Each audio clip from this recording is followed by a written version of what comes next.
Hoy estamos aquí para que pienses, para que reflexiones tanto de tus experiencias pasadas como futuras. Parece que te voy a vender un libro de autoayuda, pero no, de verdad considero que en este capítulo de hoy te vamos a hacer reflexionar.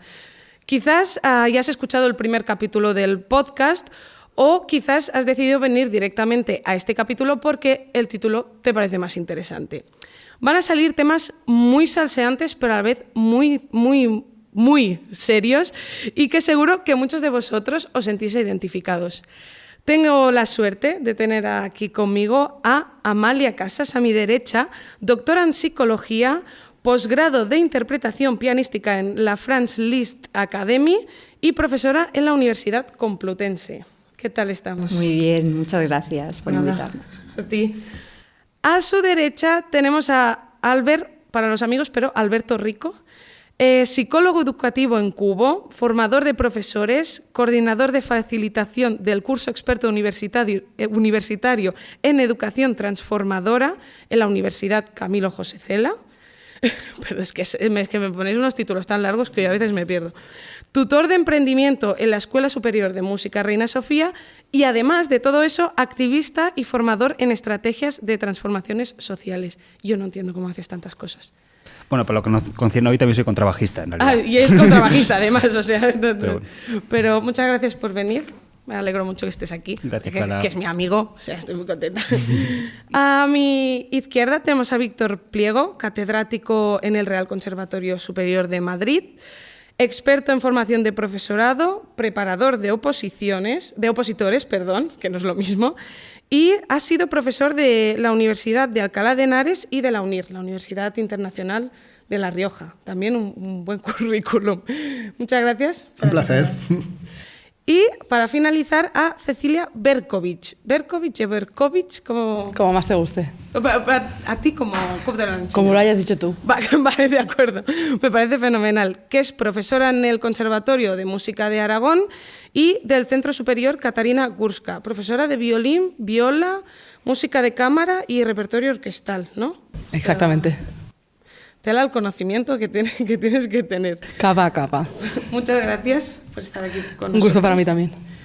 Y nada, Guillermo, dinos de qué vamos a hablar hoy, por favor. Más del 90% de estudiantes graduados en conservatorios se dedica a la docencia como principal vía profesional. O al menos eso dicen todos los estudios de caso en España. Lanzamos a músicos a dar clase básicamente sin formarles para dar clase. Además, la legislación que afecta al profesorado de enseñanzas artísticas a lo largo de los últimos años puede parecer un poco caótica. La mayoría de nuestras plantillas están formadas por catedráticos, pero con procesos de selección y un día a día parecido a un profe de secundaria o formación profesional. A esto hay que sumar las incompatibilidades para realizar una carrera artística. Dicho esto, parece que esta pueda ser la oportunidad de empezar a personalizar la figura del docente de enseñanzas artísticas con todas sus especificidades y complejidades. Hoy en Estado del Arte hablamos de profesorado. Muy bien. Bueno, menudo tema. De hecho, voy a empezar mencionando la encuesta que hizo Arte sin dormirte sobre si se necesita formación para dar clase de instrumento o de cualquier materia en un centro superior. El 90% de los encuestados dijo que sí, y estamos hablando de unas 700 personas que clicaron en el Instagram. Entonces, yo formo parte de este 90% de profesores que no ha tenido formación y me estoy buscando las castañas a ver cómo hago eso de que los niños se callen en clase, ¿no? Y Albert, voy a empezar contigo porque... Bueno, si te enfadas, pues después te invito a un café y todo se arregla. Vamos. Pero, ¿cómo se enseña dentro de un conservatorio superior? ¿Cómo se enseña? Sí, o qué competencias tengo que tener para trabajar en un centro superior. Pues es una buena pregunta y es una pregunta que en realidad podríamos responderla de muchas maneras, ¿no? O sea, a mí me viene como lo primero a la cabeza un señor que se llama Philippe Prenut, que es un francés, entonces Prenut supongo que se pronuncia así, algo así. Bueno, que es un tipo que se dedicó a investigar qué competencias hace falta para enseñar en general, ¿no? Y entonces dijo, bueno, pues hay unas 10 competencias que digamos que son las necesarias que tiene que poner en marcha el profesorado para tener una clase que funcione y que la gente aprenda, ¿no? Y hablaba de muchas cosas muy diferentes, claro, de dispositivos de diferenciación, ¿no? Donde todo el mundo puede aprender con sus características distintas, hablaba de gestión de la escuela, hablaba de informar e implicar a las familias, hablaba de gestionar los dilemas éticos de la profesión, hablaba de un montón de cosas muy interesantes y de hecho luego se añadió una cosa número 11, por así decirlo, que es la de cuidarse a uno mismo para cuidar a los demás, ¿no? Como que este tema de los cuidados.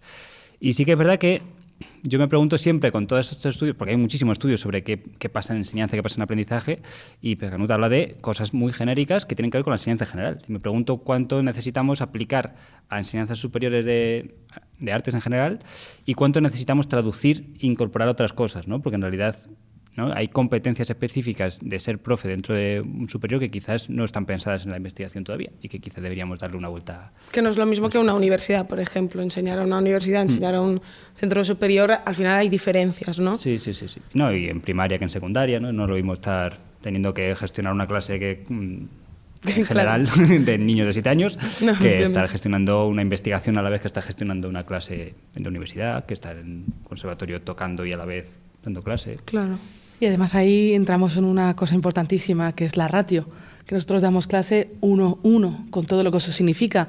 A nivel de clase individual de violín, tú estás compartiendo al menos, específicamente, 90 minutos a la semana con una persona que en principio es mayor de edad y que ha tomado esta decisión libremente.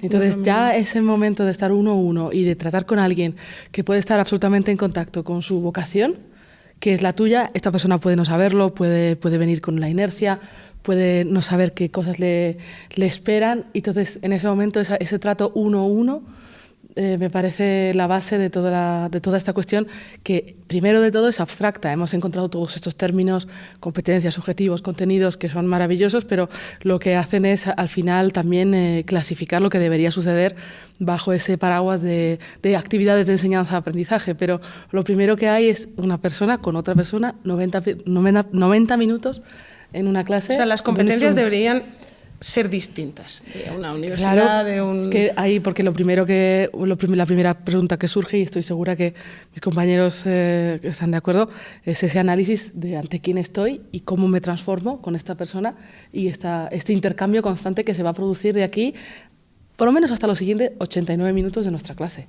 Yeah. No además, sabemos nada de la semana que viene, pero los siguientes 89 minutos, o ya 88 según termino de hablar, sí. después de haber dicho hola, ¿qué tal? Entonces, pero voy a añadir algo así como para complementar esto, o sea, como volviendo a Peganut, este señor, que él habla de otra competencia importante, que es la de trabajo en equipo, que, por ejemplo, sí que es muy obvia en secundaria, ¿no?, en otros estudios, y cuando nos vamos a los conservatorios... se pierde. Ahí. Se nos olvida que hay que trabajar en equipo. De hecho, en una experiencia la reciente... libertad de cátedra, ¿no? Pues parece que está por encima de todo lo demás. Cuando te preguntan qué cosas son recursos del aprendizaje, pues la predisposición del alumno o de la alumna. Y me preguntaron, ¿y cómo es que esto es un recurso? Claro, pues porque esta persona puede querer o no. Claro. Y que participe es el equipo también. O sea, lo que está claro es que la mayoría de profesores que quizás ahora están en activo, bueno, me estoy lanzando a la piscina porque no sé si son la mayoría, pero muchos de ellos no tienen formación. Como profesorado no tienen formación pedagógica. Además, por lo que tengo entendido, hay gente que ni ha pasado un examen para estar ahí. ¿Eso es cierto? ¿Qué hay de cierto? ¿Qué no hay de cierto? ¿Sabemos cómo funciona el tema de exámenes y cómo entrar en un superior? Porque me han dicho que no, puedes entrar en un superior habiendo estado en un profesional. ¿Hay diferencia entre esto? Bueno, yo te puedo contestar muchas cosas. A ver, lo de que entrar sin ningún examen, no. Realmente son puestos muy disputados, son muy escasos, es muy competitivo y es muy difícil entrar en un superior. Realmente es muy difícil, hay poquísimas plazas, ¿no? Respecto a lo anterior, que preguntabas, las competencias que tiene que tener el profesorado, pues hay dos grandes capítulos. Uno, tiene que dominar su materia, y esto es fundamental. Si enseña música, tiene que saber música, y si quiere formar concertistas, tiene que aportar una experiencia personal en ese terreno, porque si no, no va a poder realmente transferir ese conocimiento si él mismo no lo tiene. Entonces hay esa parte muy importante del propio conocimiento epistemológico propio de cada asignatura, que también hay otras materias, pues en análisis, en composición, en pedagogía, en musicología. Tiene que dominar la materia. Y luego hay otro gran bloque, que es saber cómo enseñarla, ¿no? Entonces, además de conocer su materia, tiene que tener esa otra preparación. O sea que es una especie de híbrido, ¿no?, entre músico y profesor. Tiene que ser un profesional de la música y tiene que ser un profesional de la enseñanza. Y ahí hay que buscar esos equilibrios. Normalmente en los conservatorios se ha dado sobre todo peso a la primera parte, También porque nuestra tradición pues, es muy corporativa, basada en un aprendizaje gremial que viene de la Edad Media, eso de uno a uno, que se aprende junto al maestro, que tiene grandes virtudes que tenemos que preservar, pero al mismo tiempo la sociedad ha evolucionado mucho y hoy se exige al profesor otras muchas competencias, como mencionaba Albert, que tienen que ver con las técnicas docentes y pedagógicas. Esto realmente no hay mucha formación para el profesorado, se les exige muy poca. En las oposiciones hay una parte burocrática de hacer guías docentes y una especie de simulacro de unidades didácticas, sí. Pero eso es una parte administrativa y el propio procedimiento pues no, y además no le da mucha importancia. ¿Este tipo de procedimiento en cada comunidad autónoma es distinta? Varía levemente, pero... Levemente, sí. no es algo muy... No mucho porque es un cuerpo único estatal. En los centros públicos es un cuerpo estatal, que es común a todas las comunidades autónomas, ¿no? Pero habría que unirlo, por ejemplo, dentro de esta nueva ley. Está bastante unificado. Sí. Hay pequeñas divergencias en las convocatorias locales, no son muy grandes. Podría estar más unido, menos unido. Ahí hay también pues, polémica en cuanto a las competencias que se transfirieron a las autonomías, ¿no?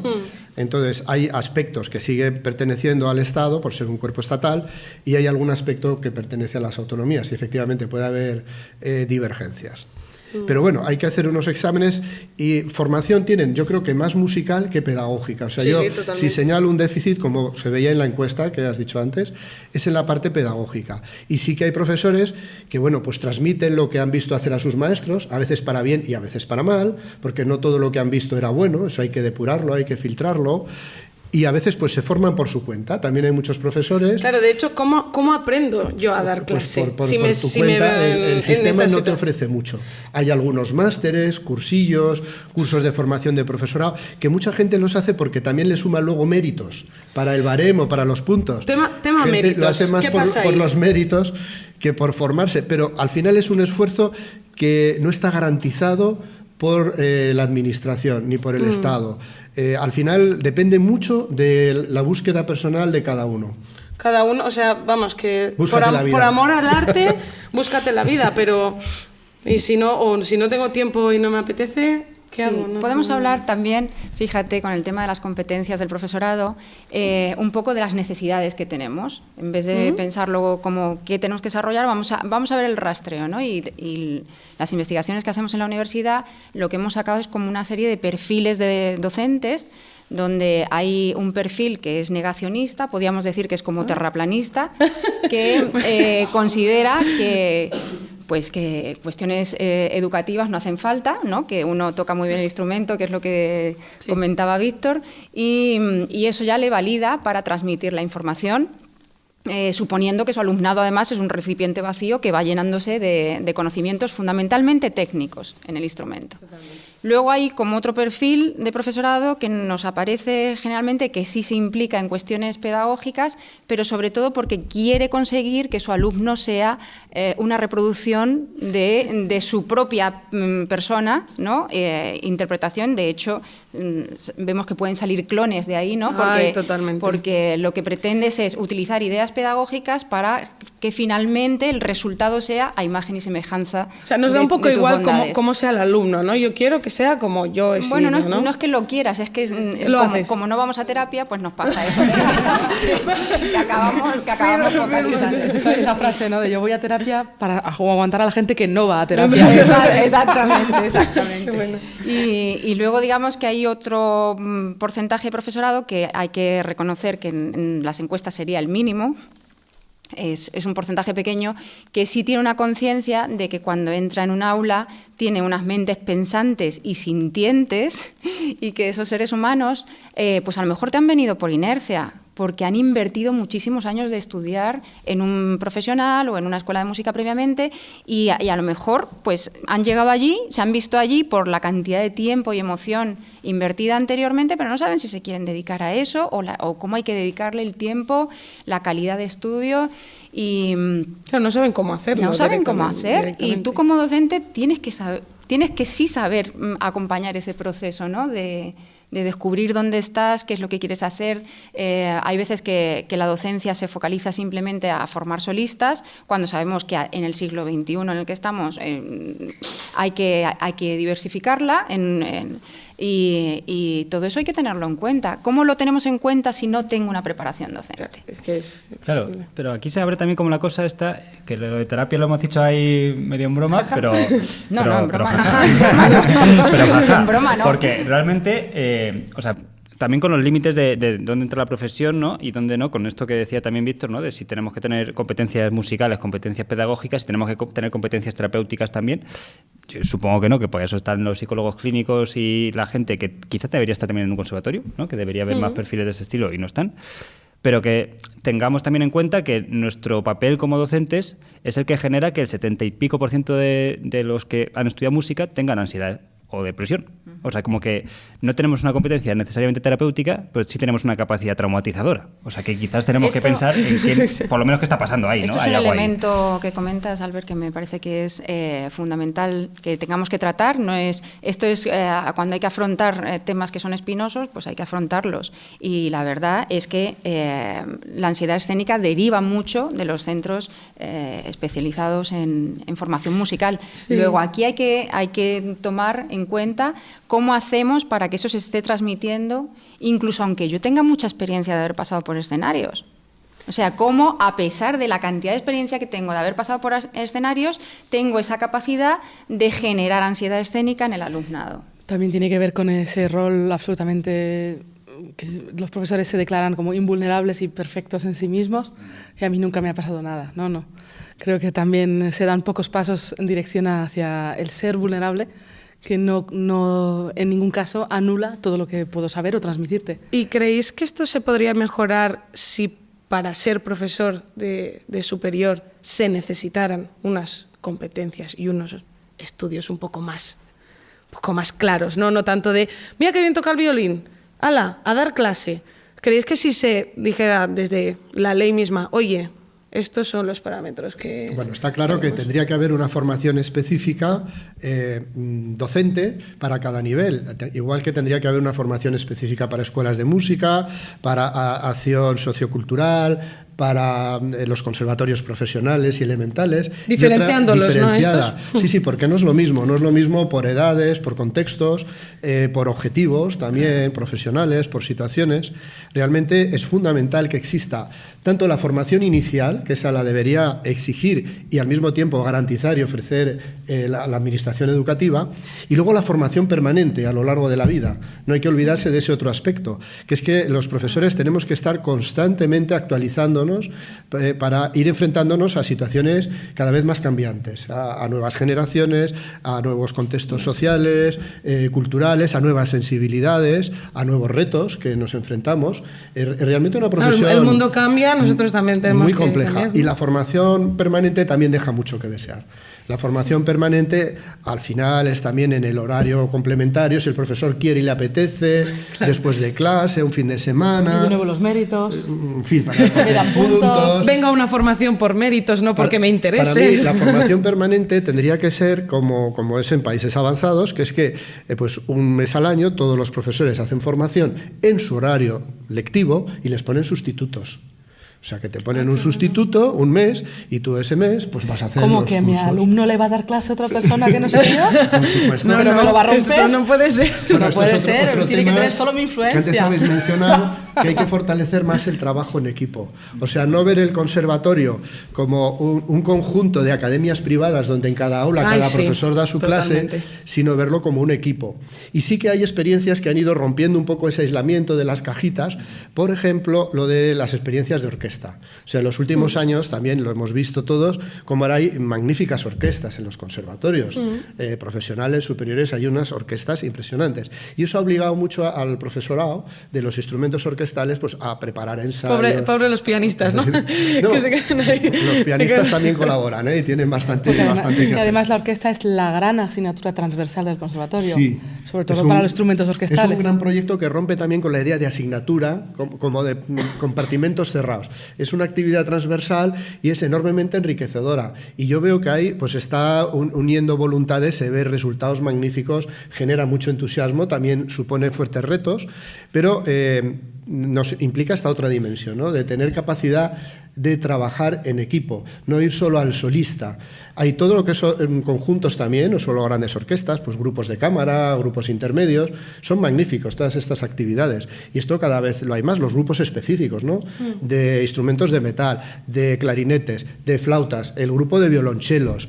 Ahora ya no es como cuando yo estudiaba, que solo estudiaban clase individual. Ahora tienen también en el plan de estudios algún día a la semana que tocar todos los chelos juntos o todas las trompetas. No solo por cuestión técnica de empaste, afinación, ajuste, timbre, sino también de convivencia.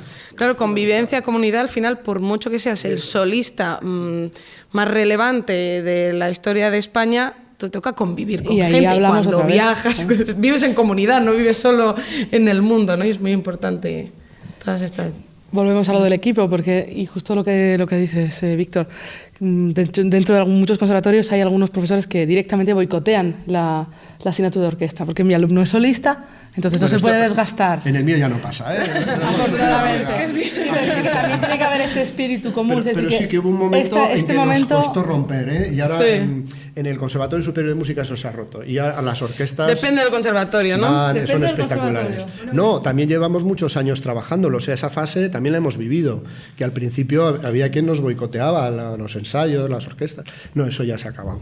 Claro, yo creo que también de cara al tema del aprendizaje cooperativo, que estabas diciendo como una de las competencias básicas que se entienden ya, ¿no?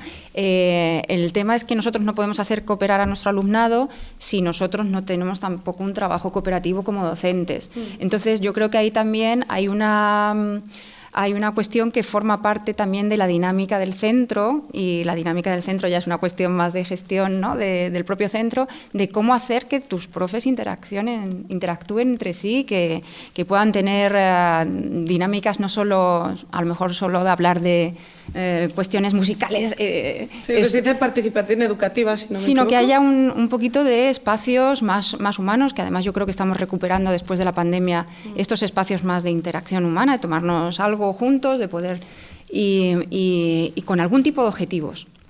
Y que estemos acostumbrados a sacar objetivos en colaboración, y que no la única colaboración sea coger horario o sacar la ficha didáctica o la guía didáctica adelante, porque entonces ese tipo de interacción ya está pervertida. No, totalmente. Pero es verdad que justo para eso, o sea, voy a rescatar lo de los espacios, porque el problema que tenemos en los conservatorios superiores y en muchos centros es que no está programado en el horario como docente que yo me tenga que juntar con nadie.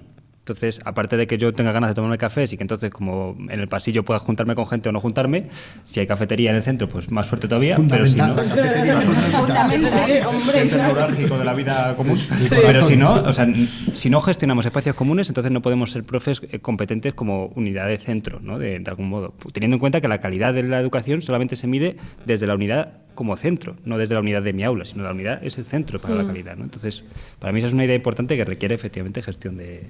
Al hilo de eso, creo que estar de acuerdo en los diversos modelos que hay dentro del mismo propio conservatorio superior, esos perfiles que pueden salir al alumnado, creo que es uno de los puntos que más, sin querer, que más divide al profesorado y que más impide esa colaboración. Sí, sin embargo, por ejemplo, algunos conservatorios sí tenemos la reunión de departamento todos los miércoles, entonces un poco, que tiene que tocar el solista o esa persona que está haciendo además una carrera en paralelo y que entonces es considerado un estudiante de segunda clase. Bueno, perdón que os corte porque es un tema muy interesante y que puede dar para mucho, pero antes de continuar vamos a ver un vídeo de Guadalupe López Iñiguez, que además le vamos a agradecer enormemente, que estaba muy, muy mala, pobrecita, y nos ha hecho el vídeo igualmente, y nos va a hablar de muchas cosas porque no quiero hacer spoiler, pero voy a aprovechar para recomendar un libro que se llama Aprender y enseñar música, un enfoque centrado en el alumnado, que además Amalia ha escrito, que has dicho 2 o 3 capítulos, ¿no?, de ese libro. Bueno, es un libro que a mí me lo ha recomendado Albert, o sea, todo está conectado y me encanta y recomiendo mucho por alguien tiene esa curiosidad de cómo hacer las cosas un poquito mejor y con base científica, que eso siempre va muy bien. Entonces, adelante, Guadalupe, a ver qué nos va a decir. Hola, muchas gracias por la invitación a contribuir a vuestro debate y a pesar de que se han diferido desde Helsinki. Bueno, pues el plan de estudios actual de la Academia Sibelius se lanzó en agosto del 2018, aunque ahora estamos elaborando otra reforma curricular para poder atender a cuestiones de sostenibilidad que hemos identificado y para poder equipar también a los artistas que formamos a que sean verdaderos agentes de cambio social, ¿no? Pues con todos los desafíos a los que nos estamos enfrentando, como puedan ser el cambio climático o el conflicto bélico.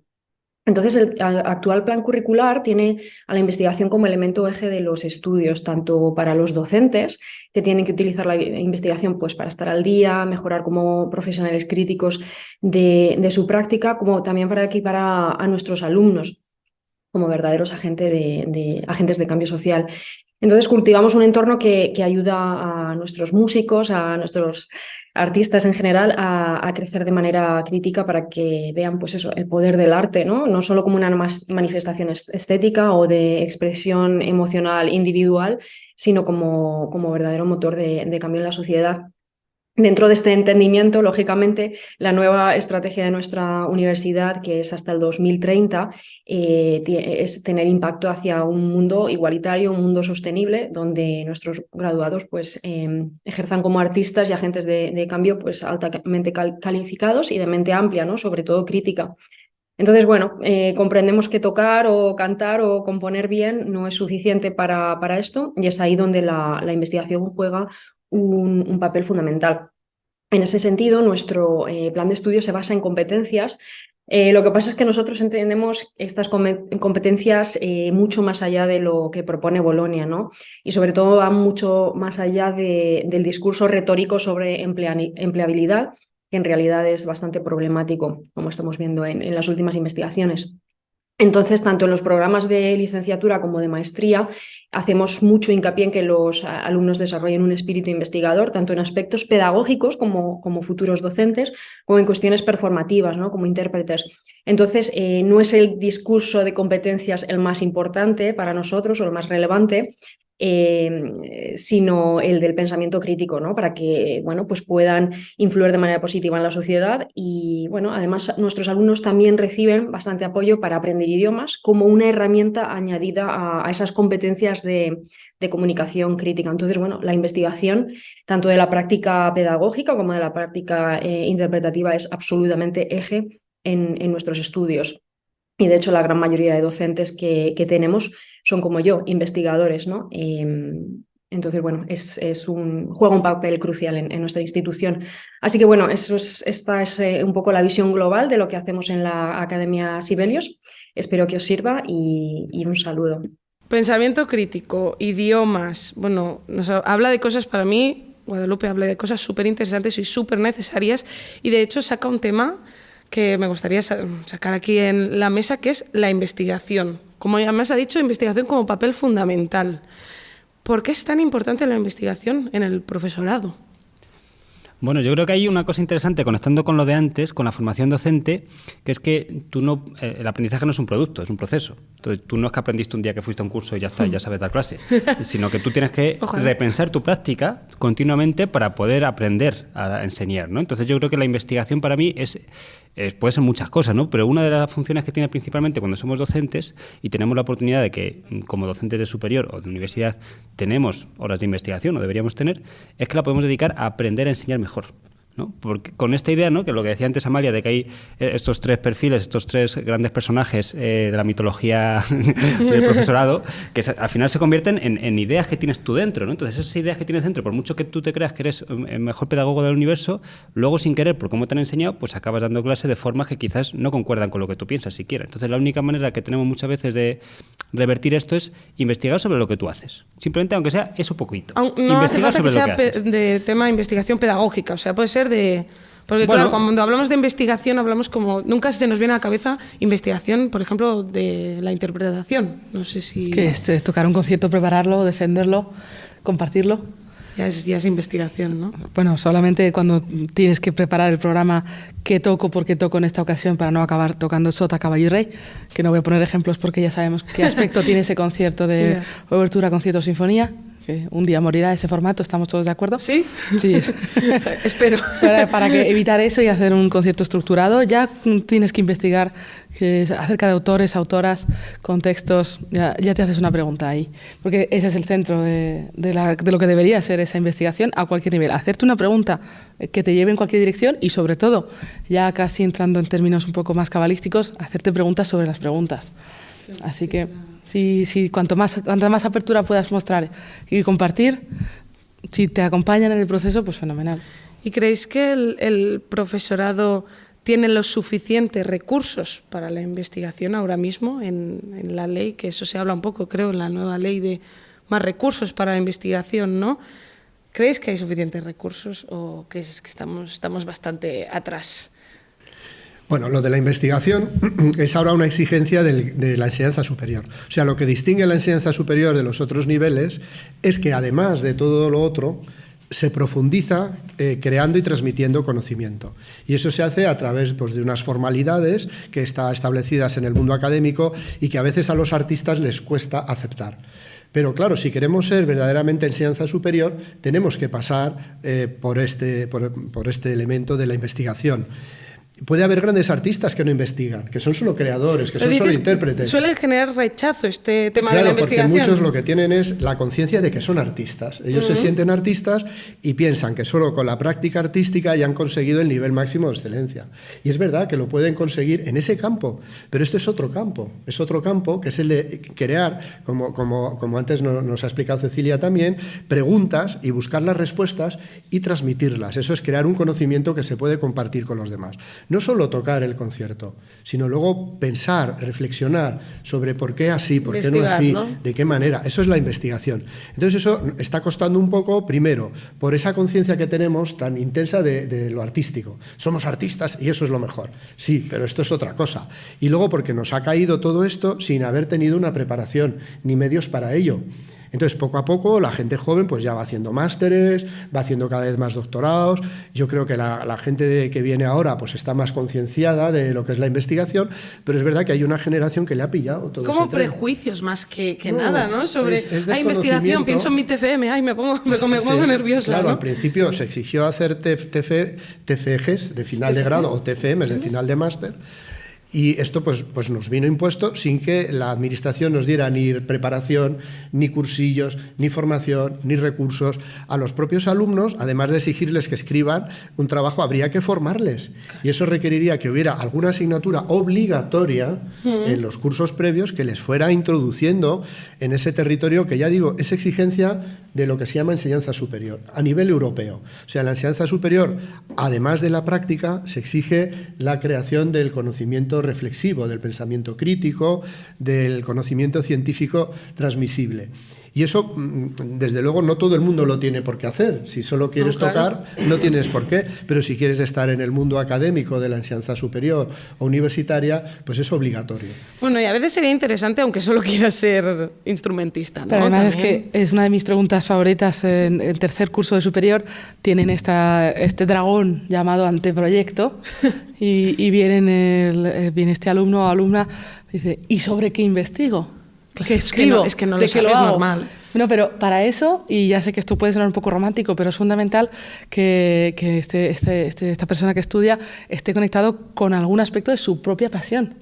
Y en este punto la puede descubrir. Y a mí es un momento que me parece de lo más estimulante para los alumnos cuando tienen que buscar algo sobre lo que investigar, porque algunos se han enamorado de alguna pieza que tocaron en segundo curso que les pareció, bueno, pues que no se sabía nada sobre ella, u otros dicen, pero ¿desde qué año se viene tocando esto asá? Pues investiga, yo no lo sé, te acompañaré, pero no lo sé. Claro, fíjate entonces, estar en contacto con la pasión. Te escucho, Cecilia, y decía, ojalá todo el mundo preparara un concierto como Cecilia describe que se prepara un concierto, con esa capacidad. Os invito al próximo, el 8 de marzo. De hacerse preguntas, sería lo deseable, pero fíjate que lo que está diciendo Víctor es un contraste entre culturas, de las culturas que venían más del craftsman o craftwoman, de artesanos, ¿no? A una cultura que empezó a ser thinker o pensadora, que tenía que pensar sobre su propio tipo de conocimiento, a lo que requiere ahora mismo la sociedad, que es un knower, que es una persona conocedora. Y un conocedor no solamente alguien que piensa, es alguien que falsa estrategias, que contrasta, que tiene que ver en distintos caminos, que es un poco lo que está... se pregunta sobre las preguntas. Pero no solo la reflexión, sino una reflexión con determinado tipo de objetivos y validando o valorando, haciendo una evaluación sobre los caminos que ha tomado. ¿Qué es lo que está definiendo Víctor? Luego cómo ahora mismo están conviviendo esas tres culturas es un poco yo creo que la dificultad que tenemos en los centros superiores. Y para mí hay un par de elementos más como muy rápidos. Uno que tiene que ver, claro, cuando hablamos de investigación enseguida nos comparamos quizás con el mundo más científico académico, ¿no? De la universidad, de decir, bueno, pues cómo se hace una investigación científica académica, y esto me parece realmente interesante, pero me parece que corremos el peligro de jerarquizar saberes y decir, bueno, pues el saber que nos trae la ciencia es más importante que nos trae la música en sí mismo, y creo que si nos comparamos con cómo hacen investigación otras artes, me parece que encontramos ahí un saber tremendamente bonito también y un montón de posibilidades de cómo investigar a través de la música. No solamente sobre cómo las historicidades correspondientes a estas piezas pueden ayudarnos a interpretarlas de una forma o de otra, sino cuando un performer se enfrenta a una posibilidad, la investigación es parte del proceso de creación, el proceso de interpretación. O sea, me parece que hay ahí un montón de cosas que tienen que ver con la propia materia del arte que no están valoradas como investigación, y creo que también habría que repensar, y eso, claro, eso ya que aparezca en una ley ya me parece milagroso. Sería increíble. Y lo último de este tema para mí es que, enlazando con lo de Guadalupe, estamos en un mundo cambiante, pero no solamente cambiante, sino caótico, que se va a la mierda. Estamos en un mundo que realmente es más desastre de lo que pensamos. Ley de la termodinámica, y desde aquí, la entropía. La entropía, y desde aquí, desde Norte Global y desde nuestro privilegio constante en el que vivimos, no nos damos cuenta de cómo nos afectan las catástrofes que están ocurriendo ya y cómo están interconectadas entre sí. Entonces, para mí, otro elemento fundamental de la investigación, que para mí ya sería casi obligatorio, sería el incluir el entendimiento profundo, racional y emocional de qué está pasando y cómo se conecta con nuestras vidas. No como una cosa de cambio climático por un lado, la violencia de género por otro, sino como un mundo que realmente se basa en la fragmentación y que se está rompiendo por eso, cómo realmente la investigación, desde cualquier punto de vista, nos puede ayudar a conectar más, y cómo el arte, la música, que es una profunda conectora del alma humana, nos puede ayudar precisamente a afrontar este siglo que tenemos de reto y de catástrofe y de muerte y de aceptación de la muerte y de lo que conlleva esto. Lo que pasa que por decir un poco, Albert, porque me resuena mucho lo que dices, un alumnado que no ha tomado ninguna decisión a lo largo de toda una trayectoria educativa, que nunca se ha conectado consigo mismo, no puede llegar al superior y que le pidamos que conecte, porque realmente no sabe lo que es conectar, no sabe lo que es mirar hacia adentro o preguntarse, o sea, que es una trayectoria en la que tenemos mucha importancia el docente, ¿no? Con estas dos reflexiones me sabe muy mal, pero quedémonos con esto, reflexionemos en casa. Nos lo ponemos un par de veces, lo escuchamos y a ver qué, a través del Discord o de las redes sociales, a ver qué hablamos sobre este tema, porque me parece muy interesante, pero voy a volver a cambiar de tema y me vais a disculpar. Pero, por ejemplo, soy profesora de química, eso nunca va a pasar, pero... ¿Tú lo sabes? Bueno, conecta con esa creo. Parte de ti. No he conectado suficiente. No la niegues. Has dicho varias veces eso de química, ¿eh? Por ejemplo, lo que hemos dicho antes, quiero trabajar en un instituto, en un colegio, una universidad, dependiendo de dónde quiero trabajar, hago un examen u otro. Eso en el conservatorio profesional superior hay oposiciones para conservatorio profesional, pero luego el superior... A ver, yo me hago un lío ahí, que no sé cómo va, por favor, si nos puedes ayudar un poco, Víctor. Bueno, te lo resumo cómo es ahora y cómo esperamos que cambie.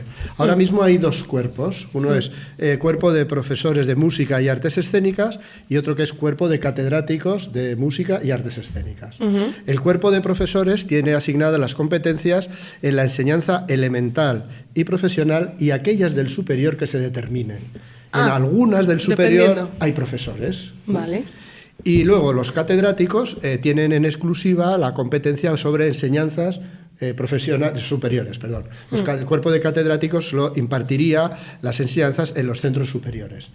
Esta es una distribución que se impuso así desde hace 30 años atrás y que está muy mal establecida, porque debería haber distintos cuerpos en cada nivel incluso uno para elemental, otro para profesional y otro para superior, y dentro de cada cuerpo también la posibilidad de hacer carrera docente, es decir, que uno pudiera empezar como profesor y luego ir promocionando y ascender a cátedra, o sea, que tuviera la posibilidad de hacer carrera, porque también reservar el ascenso solo al superior me parece una injusticia absoluta. Si tú estás especializado en dar clase a niños y en dar clase en un conservatorio elemental de música y danza y quieres ser catedrático, ¿por qué tienes que dejar de dar clase a niños? Es una barbaridad, es una falta de respeto a los niveles previos. Entonces yo creo que cada nivel tiene su especificidad, debería tener sus propios cuerpos y debería tener su promoción interna. O sea, ahora mismo los cuerpos docentes no están separados. No están separados hasta la fecha. Bueno, está separado que cátedra solo da superior. Vale. Es esa injusticia, no puedes ser catedrático en un conservatorio elemental o profesional, no puede serlo. Y en los profesionales, los cuerpos de profesores, solo dan algunas asignaturas en el superior. Vale. Y el tema de méritos que hablamos de antes, ¿eso te puede dar la posibilidad de que des clase en un superior con simplemente tener méritos? ¿O eso es un mito? Simplemente no lo sé. No, tienes que ser primero profesor. O sea, sí que existe dentro de lo que es la administración, tú dentro de un cuerpo puedes promocionar. Entonces puede haber acceso libre y abierto a cátedras, pero también hay acceso por promoción interna. Entonces, aquellos que ya son profesores con determinada antigüedad y una evaluación positiva y méritos, pueden acceder a cátedras simplemente por méritos, pero han tenido que hacer previamente un examen para profesor. Claro, pero si han pasado 20 años de ese examen y yo tengo muchos méritos. Conozco varios casos. Claro, de pues profesores. tienes más méritos cuantos más años pasan. Ah, vale. ¿Y la gente joven dónde se queda? No, claro, es que los méritos se acumulan con la edad. Porque hay varios casos, conozco muchos muy buenos y cercanos, que maravillosos profesores de enseñanzas elementales y medias, que de pronto aparecen en el superior completamente desubicados. Hombre, normal. Completamente desubicados, además sin solución, porque ya están allí. Ya está. Entonces, un poco, no pueden subir. Un poco me recuerda al cementerio de elefantes, ¿no? Se han trasladado allí para terminar su etapa docente allí, completamente desubicados, pero muy arriba. Bueno, muy arriba, pero desubicados. Pero desubicados. Bueno, pues hacemos lo que no podemos. tiene solución, ya no pueden, a lo mejor, y muchos de ellos, yo sé bien que están muy incómodos en esa etapa. Orgullosos de estar allí, pero incómodos. Y con el tema, si esto de los catedráticos, los méritos, si todo esto cambia, y voy a lanzar una pregunta un poco dura, es, ¿se van a quedar algunos de los profesores actuales sin trabajo si esto cambia en la nueva ley? Bueno, a ver, los que ya son funcionarios, no. Los que son interinos, cualquier trabajador o funcionario interino está contratado por un año y el año que viene pues no sabemos si seguirán o no seguirán. O sea, puede ser que se quede un día para otro, y voy a empatizar un poco con la persona que se queda sin trabajo, que quizás tiene 4 hijos y una familia y de repente dice, ostras, pues me he quedado sin trabajo. Sí, ¿Esto puede ser? En mi caso, cada año en Zaragoza ha sido así. Ostras. Yo cada 15 de julio no sabía si trabajaba el curso que viene y, por tanto, la sensación de incertidumbre mía, pero por encima de todo la de mis alumnos, era total. Bueno, ahí hay una situación de precariedad laboral que llevamos arrastrando muchos años con un porcentaje demasiado alto de las plantillas en interinidad. Eso ya Europa, como bien sabéis, ha reclamado a España que desarrolle un proceso de estabilización porque el porcentaje de interinos en toda la administración pública ha sobrepasado todos los márgenes razonables por falta de previsión y de convocatoria regular de oposiciones. Esto es una situación excepcional que después de este año y este tirón de orejas esperamos que no se vuelva a repetir en el futuro y que salgan con regularidad las oposiciones o las convocatorias y que además se mejoren las condiciones de trabajo, se estabilicen y se mejoren y se hagan distintas para cada etapa, con una formación docente, con una preparación específica para cada nivel. Eso no cabe ninguna duda, que tendría que ser absolutamente diferenciado.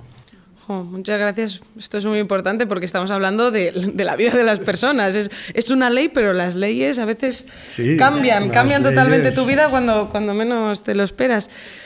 Para acabar, para ir acabando, me gustaría presentar un vídeo de Aarón Zapico, que es director y creador del grupo de música Antigua Forma Antigua, que hablará de las incompatibilidades y por qué protestó tanto por ello en Asturias hace unos años. La incompatibilidad artística y docente es uno de los numerosos puntos fuertes de nuestro trabajo, de nuestro sector, que no ha sido sometido a un estudio detallado, concienzudo, acerca de las consecuencias, para bien o para mal, de la aplicación de esta ley. Tampoco hemos sido capaces de fomentar un debate, un diálogo social sobre este punto tan trascendente en nuestras carreras, y esto creo que es muy significativo. No hemos sido capaces de fomentar, digamos, una discusión desde ninguno de los puntos de vista importantes que atañen a esta incompatibilidad, como puede ser el artístico, el docente o incluso el más egoísta, el empresarial, por parte de los conservatorios o de las administraciones, en cuanto a la necesidad de captar alumnado o de tener a los profesores, digamos, más capacitados para desarrollar este trabajo. A simple vista y un análisis rápido, sobre todo de lo que pasó aquí en Asturias, que es, digamos, el ejemplo más cercano para mí, en 10 años, que son los que se lleva aplicando la ley de una manera cerril, digamos, con una sinrazón a veces escandalosa en esta comunidad, en Asturias. Por ejemplo, en la especialidad que yo impartía clave, hemos pasado pues desde mi último curso con 13 alumnos a que ahora mismo no exista ni la especialidad y que los instrumentos estén pues muertos de risa en el centro. Digamos que no se ha avanzado absolutamente nada. ¿Qué es lo beneficioso que provoca la aplicación, digamos, de esta ley de incompatibilidades hasta la última coma, hasta la última de sus palabras? Pues sí, tenemos controlado el profesorado, sabemos que el profesorado se encuentra en el centro, pero ¿por qué no nos preocupamos de cómo se dan esas clases, de cuáles son los contenidos, cuáles son los objetivos, cómo se ha reciclado ese profesor, qué motivaciones enseña al alumnado? Realmente nos perdemos mucho por la aplicación de esta ley y sobre todo a mí me parece una falta de respeto. Sí, digo bien, de respeto hacia las aptitudes y hacia el sacrificio que implica la carrera de música y lo que significa ser profesor, ¿no? Y muchas veces las administraciones se escudan en esa búsqueda de la excelencia para el alumnado y no se dan cuenta de que es el propio profesorado al que se le cortan las alas de esa excelencia. Bueno, qué luchador, Aarón. Me parece... Bueno, el tema de la incompatibilidad es también un temazo, como todos los que han salido hoy, pero claro, yo me planteo, yo cuando empecé el superior, yo no quiero un profesor de trompa que no haya tocado nunca en orquesta o que no haya tocado nunca en un grupo de cámara o que no esté en activo, ¿no? Eso es muy... Pero a veces, por ejemplo, mi profesor de grado medio ha tenido que dejar de tocar en orquesta porque no le dejan, no hay manera. ¿Qué pasa con este tema? Yo quiero decir una cosa un poco tajante. No puede ser que tengamos que pedir un permiso con al menos 15 días de antelación para decir que vamos a tocar un concierto y tengamos que adjuntar el programa del concierto, el contrato, la sustitución de clases, ¿cuándo va a ser? Todo eso es... Por eso, volvemos al inicio. Doy clase 1-1 a un mayor de edad y ya está, y que está feliz de que su profesor pueda compartir una experiencia de concierto que ha sido de investigación también. ¿Y eso es por flexibilidad de horarios también a veces que nos dejan? Pues porque se asocia a la ley de enseñanzas secundarias. Claro, tú tienes que, para irte a tocar un concierto, sí, tienes que cambiar una clase que en secundaria tendría pues entre 20 y 30 componentes. Pero cuando tiene uno no pasa nada. Pero pedir permiso suena como, ¿no? Necesito una autoridad que diga que sí. ¿Y esta autoridad quién es? ¿Quién eres? Sí, ¿por qué tengo que pedirte un permiso para faltar porque voy a ir a tocar un concierto? Deberías sí facilitar tú esto. Yeah. ¿Y cómo se podría solucionar esto dentro de la... Bueno, hay el modelo universitario, que eso seguro que Amalia nos puede contar, donde a los profesores se les facilita y se les estimula el ir a dar cursos, a ir a congresos, el impartir ponencias, el tener actividad profesional. La universidad lo facilita. Y entra dentro de su actividad, de su currículum. Eso es un factor que tendríamos que tener un régimen laboral más parecido en el superior a la universidad, porque estamos en contacto con el mundo profesional, formando profesionales que es distinto a las etapas previas. Y además hay otra cuestión también que podría facilitar quizá mucho este asunto, por ejemplo, los que están en orquestas permanentemente, es la posibilidad de pedir jornada reducida voluntaria. Si tú estuvieras a media jornada, ya sería compatible. O sea que hay distintas fórmulas. El acercarnos al modelo universitario y el establecer la posibilidad de jornada reducida voluntaria. Claro, porque tú tienes mucha más flexibilidad en ese sentido. Bueno, también depende mucho de los departamentos y cómo se gestionan en los departamentos, ¿no? Porque si tienes que suplir a un montón de compañeros, pues lógicamente no puedes salir a ningún sitio porque estás supliendo a otros compañeros. Pero lo cierto, yo me voy a hacer un poco de abogada del diablo en el sentido de ponerme en la mente del alumno, ¿no? O de la alumna, que es verdad que necesita un acompañamiento, una regularidad, una frecuencia de las clases.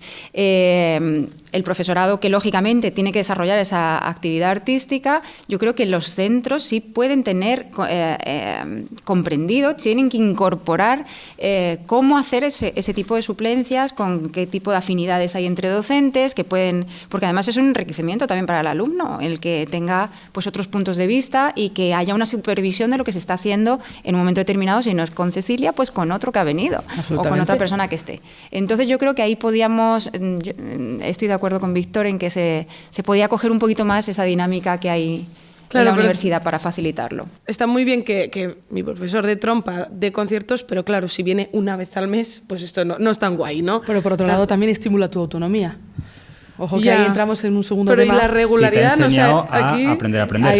Si te ha enseñado a tener autonomía, si te ha enseñado a tener una capacidad de autorregular tu aprendizaje que te permita, porque es verdad que, o sea, yo estoy de acuerdo con todo lo que se ha dicho hasta ahora, no lo reniego, pero sí que me parece importante este punto de que se han visto, o sea, yo tengo compas que han sido estudiantes que su profe les deja tirado porque se va de gira y ya está, y ahí te veo dentro de un tiempo. Y entonces, si como profe lo haces desde un punto de vista de gestiono tu autonomía y realmente hago un seguimiento mientras estás ahí, o realmente planifico contigo qué va a ocurrir durante este tiempo, hablo con el profe que se queda de suplente, o sea, como que si hay una coordinación y una coherencia detrás, para adelante con la vida profesional de todo el mundo en todos los niveles. Pero lo que pasa de facto a veces es que, por desgracia, no es esto, ¿no? Entonces, como también verlo desde la complejidad de lo que conlleva, sin renegar de lo anterior, ¿eh? O sea, que estoy de acuerdo con que hace falta una vida profesional más amplia que simplemente estar solamente en tu aula. También teniendo en cuenta que estamos en el siglo de no me da la vida. Cuando le preguntas a alguien qué tal está, lo primero que te dice es no me da la vida, y muchas veces entramos en estos bucles de intentar ser a la vez el mayor pedagogo, el mayor investigador y el mayor concertista, y en realidad a lo mejor lo que tenemos que pensar es cómo combinar esa cosa para que me hace la vida con un poco más de salud mental, ¿no? También. Y que hemos dado el sistema que todos los alumnos tienen que forzosamente tener la clase de 90 minutos, sin tener en cuenta que hay algunos que le vienen mejor tener 3 sesiones de 30 minutos. Por ejemplo. Es algo inconcebible, pero puede ser, y a lo mejor esas sesiones encajan con la otra agenda. Hay tantas fórmulas, pero para eso tendríamos que ofrecer y creer y confiar y desarrollar e investigar, y podemos seguir añadiendo acciones en que esas flexibilizaciones son posibles y que son voluntad de ambos, tanto del alumno, pues que es un trabajo en equipo, que lo has dicho justo al principio y me encanta. Un trabajo en equipo, de todo lo que queramos hacer juntos. Pues muy interesante todo este tema de la incompatibilidad, tanto legislativamente como ya personalmente, ¿no? ¿Cómo lo llevas en tu vida el hecho de tener grandes conciertos? Que podríamos abrir también el melón de las incompatibilidades con las vidas personales, que decía Albert, porque con la vida personal... fíjate que en la contratación de profesoras, por ejemplo, de mujeres en concreto, en los conservatorios ha descendido brutalmente en la última década. ¿Sí? No sabía. Entonces, son elementos que dices, bueno, ha venido una pandemia y cómo esas personas o esas mujeres o esas profesoras están compatibilizando sus vidas personales actualmente con la docencia como profesoras en el conservatorio, pues son cosas que ahí lo dejamos para seguir pensando sobre ello, ¿no? Abriremos una frutería con todos estos melones. Una frutería, pero solo de melones, no se acepta ninguna fruta más. Bueno, pues hasta aquí el capítulo de hoy. Muchas gracias, Amalia, Albert, Víctor, Cecilia. A veces la cabeza me explota con tantos nombres y datos. Ha sido un placer teneros hoy. Yo creo que hemos aprendido mucho juntas y hemos aprendido tanto de leyes como de cómo va todo lo pedagógico y todo lo de incompatibilidad y compatibilidad con la vida personal. Nada más, solo recordar que estos capítulos van a estar disponibles en todas las plataformas de streaming, Spotify, Apple Music, Amazon, creo que en todas, me han dicho, de Clásica FM, y en YouTube, en vídeo, por si nos queréis ver, somos personas muy guapas, nos podéis ver en YouTube, en el canal de Cubo, con K y 2 Bs. También va a estar disponible un artículo en Melómano sobre este tema, un poco más específico, y también continuaremos este debate en la plataforma de Discord, que lo vais a encontrar en todas las redes sociales, tanto de Cubo, Arte sin dormirte, como Clásica FM. Entonces, yo creo que hasta aquí todo, no me dejo nada de información, porque en cada capítulo me dicen, Clara, te has dejado esto. Yo creo que lo he dicho todo. Y nada, muchas gracias. Nos vemos telemáticamente o si algún día en un bar, y nos vemos en el próximo capítulo.